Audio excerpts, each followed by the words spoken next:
नमस्कार, आप देख रहे हैं ग्राउंड रिपोर्ट। रिपोर्टर मैं हूं आपके साथ उन्नति भटनागर। बुलेटिन का आगाज बड़ी और खास खबर के साथ, जहां ग्रेटर नोएडा में पीएम मोदी आज वर्ल्ड डेयरी समिट का उद्घाटन करेंगे। पीएम मोदी के साथ सीएम योगी आदित्यनाथ भी मौजूद रहेंगे। करीब 48 साल बाद भारत कर रहा है वर्ल्ड डेयरी समिट की मेजबानी, जहां 50 देशों के प्रतिनिधि वर्ल्ड डेयरी समिट में शामिल होंगे। 300 विदेशी और 1200 भारतीय प्रतिनिधि भी शामिल होंगे।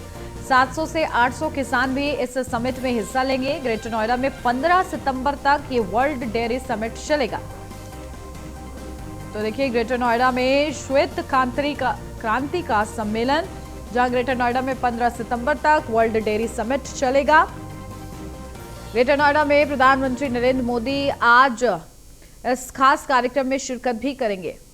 और देखिए, ये 5 तस्वीरें आपको दिखा रहे हैं किस तरीके से आज का पूरा खास कार्यक्रम रहने वाला है, जहां अधिकारियों के संग बैठक भी रहेगी। सीएम योगी आदित्यनाथ ने की है तैयारियों का पहले ही जायजा सीएम योगी आदित्यनाथ ले चुके हैं प्रधानमंत्री नरेंद्र मोदी के आगमन से पहले।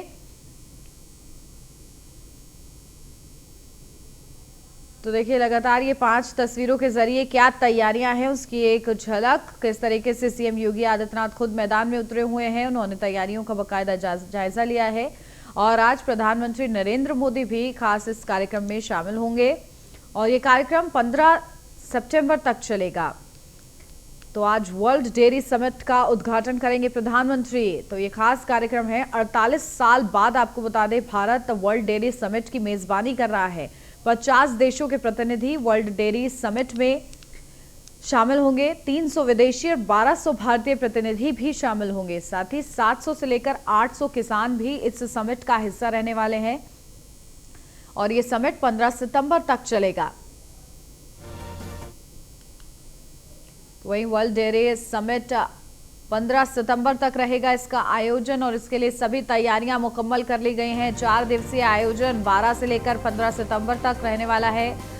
यह वैश्विक और भारतीय डेयरी हितधारकों का एक समूह है, जहां दुग्ध उत्पादन के क्षेत्र में वैश्विक ब्रांडिंग पर देश आगे बढ़ रहा है। समिट में लगभग 800 पशुपालकों ने रजिस्ट्रेशन कराया है। तो वहीं थीम पोषण और आजीविका के लिए डेयरी के विषय पर केंद्रित है। तो वहीं साल 1974 में मिला था भारत को मेजबानी करने का पहला मौका। 48 साल बाद ये मौका भारत को अब वापस से मिला है मेजबानी करने का इस समिट की। तो वहीं इस समिट में देश विदेश के एक्सपर्ट और व्यवसायी हिस्सा ले रहे हैं। 50 देशों के लगभग 1500 से प्रतिभागियों ने नामांकन किया हुआ है। संयुक्त राज्य America, France, Germany, New Zealand, Canada, Belgium से बड़ी संख्या में पंजीकरण हुए हैं। चलिए सीधा रुख करते हैं। हमारे संवाददाता ग्राउंड जीरो से हमारे साथ जुड़ गए हैं। हमारे साथ लखनऊ से अश्विनी द्विवेदी जुड़ गए हैं, तो हमारे ब्यूरो चीफ निशांत शर्मा हमारे साथ जुड़ गए हैं नोएडा से। और चलिए सबसे पहला रुख निशांत का कर लेते हैं। निशांत, क्या जानकारी? देखिए, ये वर्ल्ड लेवल पर जो ये समिट है, जहां देश विदेश के लोग भी इसमें शामिल होंगे, प्रतिनिधि शामिल होंगे, तैयारियां इसकी मुकम्मल कर ली गई हैं। खुद सीएम योगी आदित्यनाथ पहुंचे, इन तमाम तैयारियों का उन्होंने जायजा भी लिया हुआ है।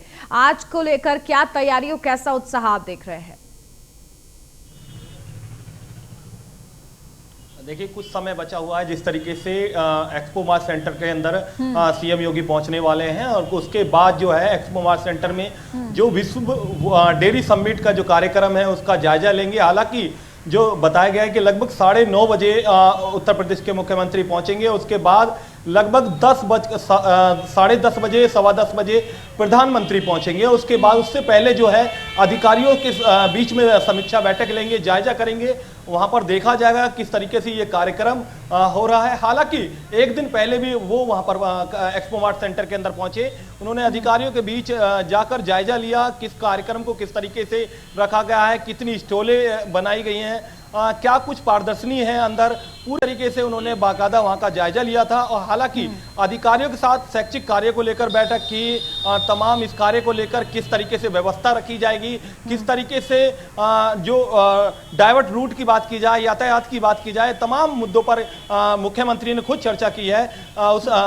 हालांकि अभी देखा जाए फिलहाल में जो पुलिस के जो अधिकारी हैं, तमाम अधिकारी, एडमिनिस्ट्रेशन के अधिकारी, वो सभी अधिकारी पूरी तरीके से अलर्ट हैं, पूरी तरीके से तैयारी कर ली गई है, क्योंकि रात्रि में भी खुद उत्तर प्रदेश के मुख्यमंत्री ने गौतम बुद्ध नगर यूनिवर्सिटी के अंदर ही विश्राम किया था, और उसके बाद अभी कुछ ही देर बाद expo mart centre Uttar Pradesh के जो मुख्यमंत्री है वो पहुंचेंगे, और उसके बाद कहीं ना कहीं वो जायजा लेंगे। जायजा लेने के बाद लगभग 10:30 बजे खुद प्रधानमंत्री पहुंचेंगे। प्रधानमंत्री का लगभग 10:30 बजे से लेकर लगभग 12 बजे तक का कार्यक्रम रहेगा, और जिसके बाद डेयरी समिट जो कार्यक्रम है, जिस तरीके से बताया जा रहा है कि 48 साल बाद जो दूसरा ये कार्यक्रम होने जा रहा है, एक बड़ा सुनहरा मौका उत्तर प्रदेश के अंदर मिला हुआ है।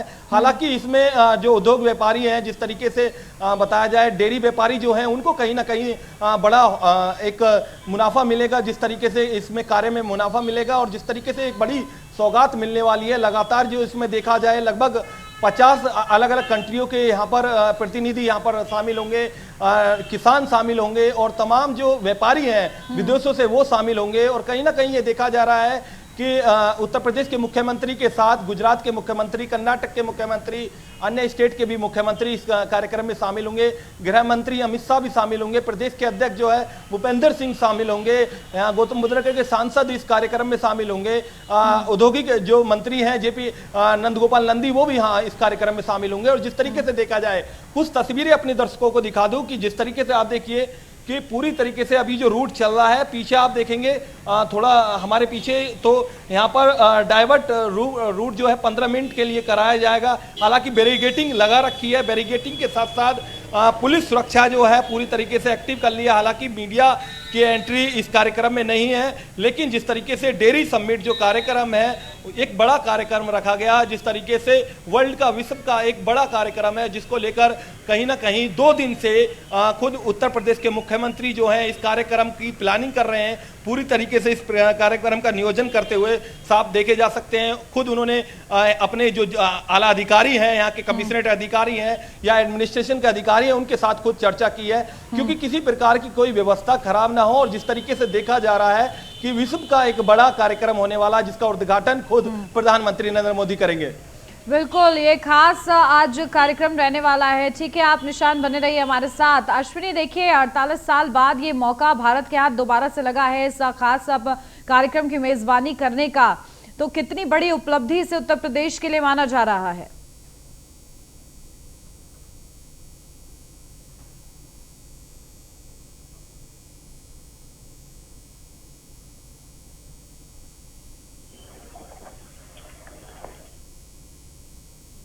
अश्विनी, मेरी आवाज मिल रही है आपको? बिल्कुल बिल्कुल। अगर बात करें कहीं उत्तर प्रदेश के अंदर इस समय इंडस्ट्री लगाने का जो एक तरीके से अभियान चलाया जा रहा है कि ज्यादा से ज्यादा इंडस्ट्री उत्तर प्रदेश के अंदर लगाए जाएं, जिससे रोजगार की जो समस्या है और साथ ही साथ जो इकोनॉमी को जो बढ़ाने की कवायद की जा रही है उसको उसमें तेजी लाई जा सके। 48 साल का लंबा अंतराल रहा। 1975 के आसपास जो है वर्ल्ड डेयरी समिट इंडिया में हुई थी, और इस बार मेजबानी का जो जिम्मा वो यूपी ने उठाया है। यूपी ने इसलिए उठाया, कहीं ना कहीं उत्तर प्रदेश के अंदर अगर एनसीआर की बात करें, एनसीआर में तमाम इंडस्ट्री है जो उसको डेवलप किया जा रहा है। कहीं ना कहीं उसी क्रम में एक बार फिर इसको जो ये समिट होनी है इसको वहां पर किया जा रहा है। साथ ही साथ उत्तर प्रदेश में बात करें या फिर पंजाब की बात करें, हरियाणा की बात करें, तमाम प्रदेश हैं जो दुग्ध उत्पादन में अग्रणी हैं। अगर बात करें वैश्विक स्तर पर, तो वैश्विक स्तर पर जो भारत की प्राथमिकता है वो 23% है। कुल उत्पादन का 23% जो डेयरी उत्पादन, दूध उत्पादन होता है उसका 23% सिर्फ भारत में उत्पादन होता है। निश्चित तौर पर लमसम 8 करोड़ जो भारतीय किसान हैं जो डेयरी दुग्ध उत्पादन से जुड़े हुए हैं, वो लमसम हर साल 260 मिलियन टन के आसपास जो है दुग्ध उत्पादन का काम करते हैं। निश्चित तौर पर आज ये जो समिट होगी कहीं ना कहीं इसके दूरगामी परिणाम होंगे, क्योंकि लगातार देखा जा रहा है कि उत्तर प्रदेश के अंदर नई नई इंडस्ट्री लगाने को लेकर के जो व्यवसायी हैं उनको उत्साहित किया जा रहा रहा है। साथ ही साथ इससे पहले देखा गया कि इन्वेस्टर समिट हुई जिसमें बड़े बड़े देशों ने, बड़े बड़े उद्योगपतियों ने आज जो है शिरकत की थी और उत्तर प्रदेश के अंदर बड़ी इंडस्ट्री आज जो है आज की डेट में लगना शुरू हो गई। निश्चित तौर पर अभी तक देखा जा रहा था कि दुग्ध उत्पादन मात्र एक व्यवसाय बनकर था, सिर्फ एक व्यवसाय के रूप में देखा जाता था कि छोटे छोटे स्तर पर इसका व्यवसाय होता था, लेकिन अब कहीं ना कहीं एक क्रांति के रूप में, एक इंडस्ट्री के रूप में इसको डेवलप किया जाएगा और ये इंडस्ट्री सिर्फ किसानों के लिए हितकर नहीं होगी, बाकी बाकायदा इसमें जो मजदूर काम करेंगे उनके लिए हितकर होगी, साथ ही साथ और उत्तर प्रदेश जो इकोनॉमी होगी उसके लिए बेहतर होगी, साथ साथ देश की इकोनॉमी के लिए बेहतर होगी। निश्चित तौर पर अगर बात करें उत्तर प्रदेश के अंदर देखा जा रहा है कि तमाम ऐसे प्रोडक्ट्स हैं, छोटे प्रोडक्ट्स थे जिनको आज वृहद स्तर पर लॉन्च किया गया, वो वैश्विक स्तर पर अपनी पहचान बना रहे हैं। निश्चित तौर पर अब उत्तर प्रदेश का जो डेयरी उत्पादन है वो कहीं ना कहीं आने वाले दिनों में देश के लिए और विश्व स्तर पर एक नई पहचान के साथ शुरू होगा। निश्चित तौर पर आज की जो समिट होनी है उसमें प्रधानमंत्री बाकायदा शिरकत करेंगे, इसका उद्घाटन करेंगे, मुख्यमंत्री योगी आदित्यनाथ रहेंगे, साथ ही साथ तमाम जो मंत्रीगण होंगे वो मौजूद रहेंगे, गृह मंत्री अमित शाह भी इसमें शिरकत करेंगे। इस अगर बात समझें इस समिट का मतलब कहीं ना कहीं खुद को इतना शक्तिशाली इस क्षेत्र में बनाना है कि हमें किसी चीज का आयात ना करना पड़े बल्कि हम निर्यात करने के लिए सक्षम हो। देखा गया पिछले अभी हाल ही में उत्तर प्रदेश सरकार ने कहा है कि लमसम 40 ऐसे प्रोडक्ट्स थे जिनका अब खुद उत्तर यूपी है जो उनको बनाएगा, जिसमें इलेक्ट्रॉनिक्स से लेकर के तमाम सामान थे, क्योंकि अभी तक सिर्फ बाहर से आयात किए जाते थे, इनको निर्यात के लिए कोई भी ऑप्शन नहीं था। अब उसी क्रम में डेयरी इंडस्ट्री को भी देखा जा रहा है कि डेयरी इंडस्ट्री जब लगेगी तो यहाँ के किसानों को बेहतर जो मूल्य होता है वो मिलेगा, साथ ही साथ जो उनकी इकोनॉमी होगी वो ग्रोथ करेगी। निश्चित तौर पर एक बेहतर कदम है बिल्कुल। और आत्मनिर्भरता की ओर देखिए लगातार प्रदेश जो है इसी के माध्यम से आगे बढ़ रहा है। आप दोनों ही लगातार हमारे साथ बने रहिए। इसी बीच हमारे दर्शकों को यह भी बताएं कि आखिर क्या है ये वर्ल्ड डेयरी समिट, इसको आपको ग्राफिक्स के जरिए समझाने की कोशिश करते हैं। तो देखिए, वैश्विक भारतीय डेयरी लाभार्थियों का एक समूह है जहां सहकारी मॉडल पर आधारित डेयरी समिट छोटे सीमांत डेयरी किसानों को आत्मनिर्भर बनाने, वैश्विक दुग्ध उद्योग में भारत की 23% की हिस्सेदारी है। पिछले 8 सालों में 44% हिस्सेदारी हुई है, तो कहीं ना कहीं भारत के लिए बड़ी उपलब्धि है और आगे भारत अपनी इसी उपलब्धि को और ज्यादा बढ़ाने के कवायद में ये जो समिट जिसकी मेजबानी इस वक्त भारत कर रहा है, प्रदेश कर रहा है, वो एक आने वाले समय में एक बड़ा मील का पत्थर साबित होगा। और चलिए, हमारे संवाददाता भी ग्राउंड जीरो से लगातार हमारे साथ बने हुए हैं, तो निशांत हमारे ब्यूरो चीफ हमारे साथ जुड़े हुए हैं, उनका रुख करते हैं। निशांत, देखिए लगातार भारत जो है आगे बढ़ रहा है और कहीं ना कहीं एक नई सोच, एक नए पैटर्न के साथ आगे बढ़ रहा है और जैसे जैसे ये उपलब्धियां एड ऑन हो रही हैं, चाहे हम उत्तर प्रदेश की ही बात करें, तो कहीं ना कहीं भारत को और भारत की इकोनॉमी को एक मजबूती मिल रही है। हाँ, देखिए बिल्कुल क्लियर है जिस तरीके से उत्तर प्रदेश के मुख्यमंत्री, देश के प्रधानमंत्री लगातार विकास की तरफ ले जाने की जो सोचना है और योजना है वो लगातार बढ़ा रहे हैं। जिस तरीके से लगातार उद्योग व्यापार की बात की जाए या फिर अब डेयरी व्यापारी की बात की जाए, ये तमाम व्यापारों की बात की जाए, लगातार जो है व्यापार को बढ़ाया जा रहा है। हालांकि जिस तरीके से डेयरी व्यापार बढ़ेगा तो कहीं ना कहीं जो फैक्ट्रियां हैं, जो औद्योगिक, वो कहीं ना कहीं बढ़ावा बढ़ेगी, चाहे हम पूरे एनसीआर की बात करें या उत्तर प्रदेश की बात करें या अन्य स्टेट की बात करें। हालांकि विदेशों से लोग खुद, जो बड़े बड़े व्यापारी हैं, वो खुद इस कार्यक्रम में शामिल हो रहे हैं, वो खुद अपना व्यापार, इसको डेयरी व्यापार लगाएंगे। कहीं ना कहीं इसमें ये देखा जाएगा कि लोगों को रोजगार भी मिलेगा, लोगों को काम मिलेगा और कहीं ना कहीं या जिस तरीके से लोगों को बड़ी एक सौगात मिलेगी। तो किस तरीके से लगातार जिस तरीके से इस डेयरी व्यापार से लोगों को फ़ायदा मिलेगा और कहीं ना कहीं एक बड़ी सौगात जो देश के प्रधानमंत्री है वो खुद देने वाले हैं। इस कार्यक्रम को करने के बाद इसका बाकायदा उद्घाटन किया जाएगा। हालांकि कुछ देर बाद जो प्रदेश के जो मुखिया हैं Yogi Adityanath expo mart centre पहुंचेंगे और उसके बाद इस जो दूसरी बार अब निरीक्षण एक्सपो मार्ट सेंटर में पहुंचने के बाद उसका जायजा लेंगे। हालांकि उसके बाद जो है देश के जो प्रधानमंत्री है वो वहां पर पहुंचेंगे और उसके बाद इसका कार्यक्रम का उद्घाटन करेंगे। तो कहीं ना कहीं ये देखा जाए उसके अंदर लगभग बाहरी जो प्रतिनिधि हैं, लगभग जो बताया जा रहा है 50 प्रतिनिधि लगभग अलग अलग कंट्री से लोग वहां पर, विदेशी लोग यहाँ पर आएंगे और 300 लगभग मेहमान जो विदेशी है वो भी यहाँ पर पहुँचेंगे, किसान वहाँ पर पहुँचेंगे, व्यापारी पहुँचेंगे। तो कहीं ना कहीं इसमें काफ़ी संख्या में लोग, बाहरी लोग वहाँ से जो है इस कार्यक्रम में शामिल होने वाले हैं, जिसमें अन्य स्टेटों के जो मुख्यमंत्री है वो शामिल होंगे। प्रदेश के जो मुखिया हैं योगी आदित्यनाथ 2 दिन से लगातार दौरा कर रहे हैं और कहीं ना कहीं पूरी तरीके से पूरे इस कार्यक्रम की प्लानिंग वो खुद अपने हाथ से कर रहे हैं, मॉनिटरिंग कर रहे हैं और इस कार्यक्रम को कराने के बाद डेयरी समिट जो रोजगार है उसको बढ़ाने का काम करेंगे। बिल्कुल, और देखिए ये बड़ी क्रांति जो है आने वाले समय में एक क्रांति के रूप में इसे देखा जाएगा कि किस तरीके से भारत जो है अब लगातार सशक्त होता जा रहा है और अपने कामों को, अपने जो कर्तव्य हैं वो समझ कर वो कर रहा है। तो ये एक बड़ी बात आने वाले समय में साबित होगी। ठीक है निशान, बने रहिए आप हमारे साथ। अश्विनी भी लगातार हमारे साथ जुड़े हुए हैं। अश्विनी, और क्या कुछ अपडेट आपको मिल पा रही है? देखिए खास मंत्रीगण वहां पर मौजूद रहेंगे, तमाम बड़ी नामचीन हस्तियां रहेंगी, देश विदेश से जो प्रतिनिधि मंडल आ रहे हैं वो वहां पर मौजूद रहेंगे। और जब इस तरीके के कार्यक्रम होते हैं जहां पर देश विदेश के लोग भारत पहुंचते हैं और अब जब उत्तर प्रदेश पहुंच रहे हैं तो आने वाले समय में उत्तर प्रदेश उत्तम प्रदेश बनने के लिए एक कदम और आगे बढ़ गया है इस समिट के माध्यम से। बिल्कुल, कोई भी इंडस्ट्री लगाना हो, कोई भी इन्वेस्टमेंट किसी देश से कराना हो तो उसके लिए पहले उसको कहीं ना कहीं वो चीजें दिखानी पड़ती हैं जिससे वो आकर्षित हो। निश्चित तौर पर यूपी गवर्नमेंट ने पिछले 5 सालों में वो चीजें दिखाई। सबसे बड़ी चीज होती है कि आपकी सड़कें कैसी हैं।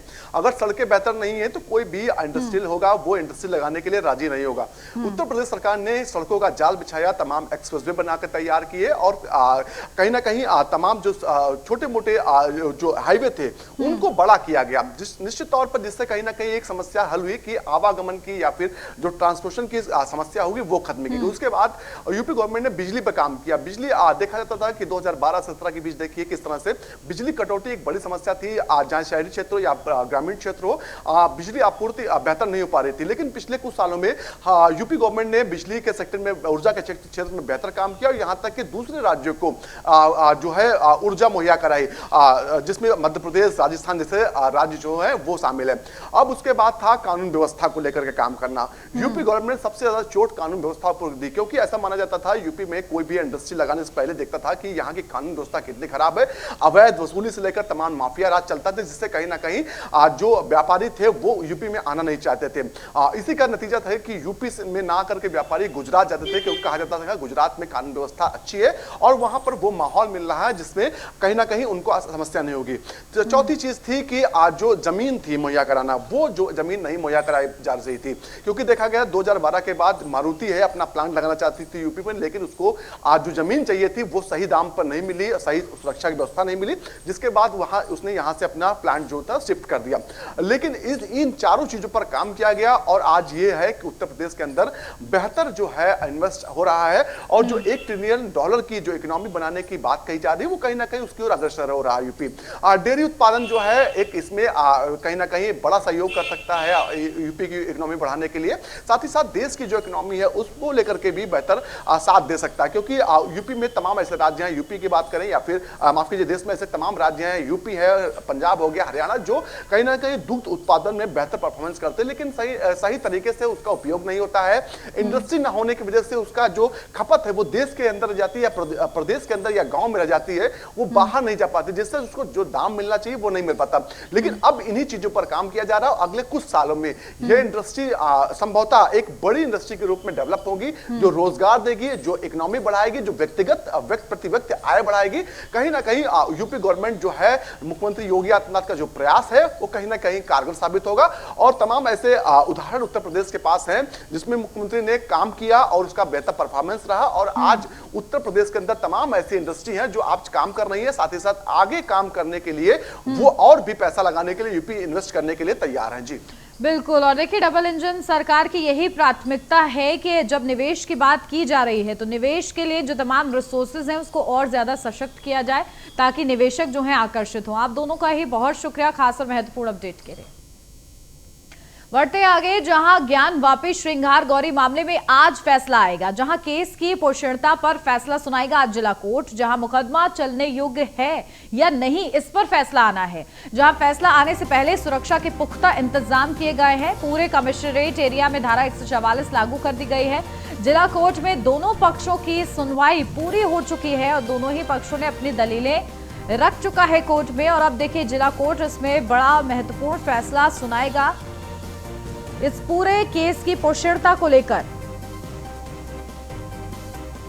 तो देखिए, जिला कोर्ट में दोनों पक्षों की सुनवाई पूरी हो चुकी है और आज फैसला आने की संभावना है और आज फैसला दिया जाएगा क्योंकि फैसला सुरक्षित रख लिया गया है।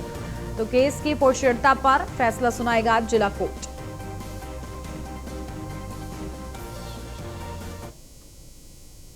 ज्ञानवापी श्रृंगार गौरी विवाद मामले में मुस्लिम पक्ष ने अपनी बात रखी है। मुस्लिम पक्ष के अधिवक्ता मिराजुद्दीन सिद्दीकी ने कहा कि जो भी फैसला है हमें मंजूर है। साथ ही काशी वासियों से अपील करते हुए उन्होंने कहा है कि किसी भी प्रकार के बहकावे में ना आए, पहले चीजों को अच्छे से मालूम कर ले, उसके बाद ही किसी प्रकार का कमेंट करें।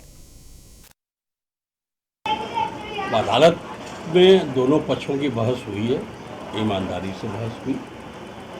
अब बहस हमने अपने पक्ष को रखा, उन्होंने अपने पक्ष की बात रखी, अपने हक की बात रखी। अदालत जो भी फैसला करेगी, हमारी तो अपील ये है कि दोनों पक्ष को स्वीकार करना चाहिए, चाहे किसी के भी हक में हो। और जो भी हमारे पास कागजात थे, सबूत थे, हम उस सबूत के, उस कागजात के बिना पर हमने कोर्ट में खड़े होकर अपनी बात को रखा और ईमानदारी से रखा। अब ये अदालत के विवेक के ऊपर है कि अदालत क्या करेगी।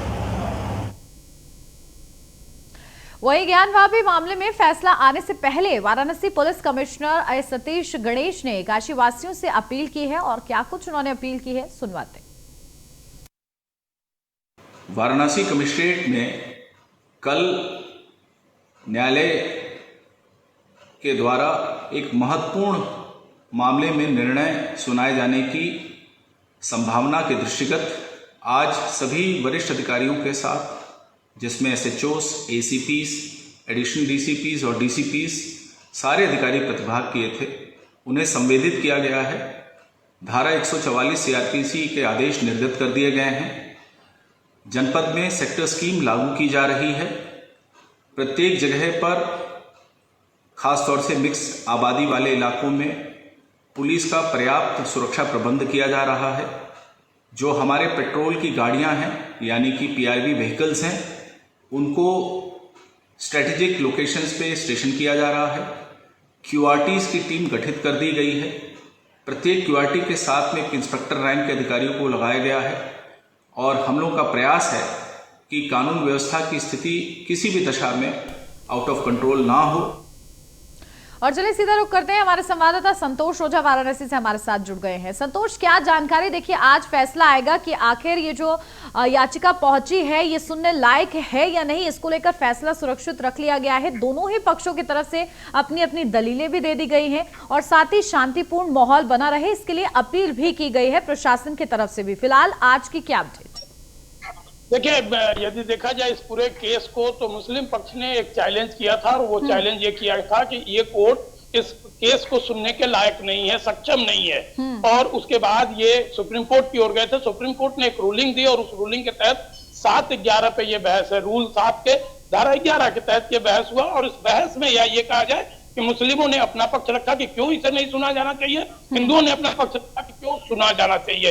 इन दोनों पक्षों को सुनने के बाद जज ने फैसला को सुरक्षित किया था और सुरक्षित जिस दिन किया था फैसला को, वो 24 अगस्त का था। यदि पूरे मुकदमे की बात की जाए तो ये मुकदमा 90 दिनों तक चला था। पूरी अपनी दोनों पक्षों ने अपनी बहस रखी थी, अपने पक्ष को रखा था।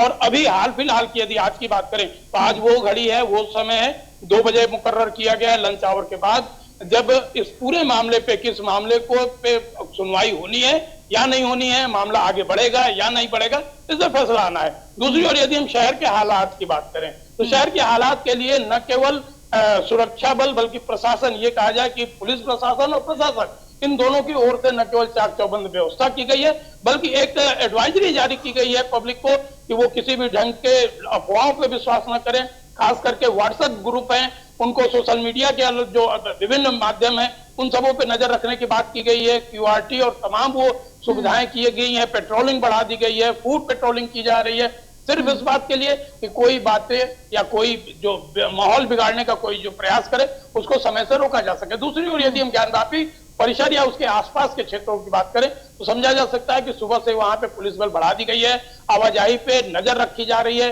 करीब 12 बजे के बाद कहा जाए तो ज्यादा अच्छा होगा, 12 बजे के आसपास उस रोड को पूरी तरीके से सील कर दिया जाएगा। साफ सा मतलब है कि वो एरिया है जहां पे पूरे मामले का केंद्र बिंदु है और समझा जा सकता है कि संभवतः लोगों को एक उम्मीद है कि वहां पे कुछ लोग पहुंच सकते हैं, वो शायद विजय जुलूस में मनाने के लिए या फिर अपने भीड़ को प्रदर्शन के रूप में दिखाने के लिए। यही वजह है कि पूरे शहर में 144 लागू करके रखा गया है और लोगों से साथ बड़े स्पष्ट तौर पे कहा गया है कि लोग इकट्ठा न हो और किसी भी अफवाह में ना आए। जी बिल्कुल, देखिए संतोष, बेहद ही ज्यादा सेंसिटिव ये मैटर है और ऐसे में जब आज फैसला आना है तो दोनों ही पक्षों की तरफ से किस तरीके से, हमने सुना कि मुस्लिम पक्ष की तरफ से अपील की गई और साथ ही साथ उनकी तरफ से ये कहा गया कि जो भी फैसला आता है वो उससे राजी होंगे। हिंदू पक्ष की तरफ से भी क्या कहा जा रहा है? देखिए, निश्चित तौर पे शुरू से इस केस की यदि देखा जाए तो सुनवाई के दरमियान से ही मुस्लिम पक्ष इस बात के लिए राजी था कि जो भी होगा उसे हम स्वीकार करेंगे। लेकिन यदि हम हिंदू पक्ष की बात करें तो हिंदू पक्ष साफ साफ कह रहा है कि पूरी तरीके से ये केस हमारे पक्ष में है। साफ सा मामला है कि वक्फ बोर्ड की यह संपत्ति नहीं है, जिसे हम लोगों ने कोर्ट में साबित कर दिया है और चूंकि वक्फ बोर्ड की यह संपत्ति नहीं है लिहाजा कोर्ट सुनने का अधिकारी है और इस कोर्ट को सुनने का पूरा अधिकार है। तो हिंदू पक्ष निश्चित तौर पर इस बात के लिए संचित है कि जो आज फैसला आएगा वो उनके पक्ष में आएगा और एक बार फिर से नए सिरे से इस केस की सुनवाई शुरू होगी। एक जो और संभावना है या दबी हुई जबानों में, हालांकि आधिकारिक रूप से इस बात की नहीं आई कि इसके बाद कार्बन डेटिंग और खुदाई के लिए भी लोग ये अपील करेंगे। वो शायद आज या फिर अगले 1-2 दिनों में ऐसा कुछ एक दाखिल किया जा सकता है वाद हिंदू पक्ष की ओर से। अब देखने की बात होगी कि जब 2 बजे का समय होगा, कोर्ट बैठेगी, फैसले को सुनाएगी और उस फैसले के बाद की जो डेवलपमेंट होगी वो वास्तव में देखने लायक होगी। दोनों पक्षों को अपनी अपनी तर्क है, अपने अपने उम्मीद है, लेकिन यदि देखा जाए तो हिंदू पक्ष ज्यादा खुश नजर आ रही है इस बात को लेके कि उनके जो पक्ष थे वो ज्यादा मजबूती से रखे गए हैं। मुसलमान पक्ष ने अपने पक्ष को नहीं रख पाया है, वो ये नहीं साबित कर पाया कि वक्फ बोर्ड की यह संपत्ति है। यही नहीं, जब कागजात और रकबा की बात आई थी तो उसमें भी उन्होंने इस रकबा को दिखाने में या ये कहा जाए साबित करने में असफल रहे। तो बिल्कुल संतोष, क्या फैसला सामने आता है ये देखने वाली बात होगी। बहुत शुक्रिया आपका तमाम जानकारी के लिए। और लखनऊ से अगली खबर, जहां केजीएमयू में 500 बेड 7 मंजिला का नया ट्रॉमा भवन होगा। ट्रॉमा सेंटर में सड़क हादसे गंभीर मरीजों को बेहतर इलाज मिलेगा। तो वहीं ट्रॉमा सेंटर फेज 2 का 7 मंजिला नया भवन बनेगा। केजीएमयू में ट्रॉमा सेंटर की शुरुआत 2003 में हुई थी। तो देखिए, ट्रॉमा सेंटर में सड़क हादसे गंभीर मरीजों को बेहतर इलाज मुहैया कराया जाएगा और इसी उद्देश्य से इसका निर्माण हुआ है। ट्रॉमा सेंटर फेज 2 का 7 मंजिला नया भवन बनेगा। तो वहीं केजीएमयू में ट्रॉमा सेंटर की शुरुआत 2003 में हुई थी।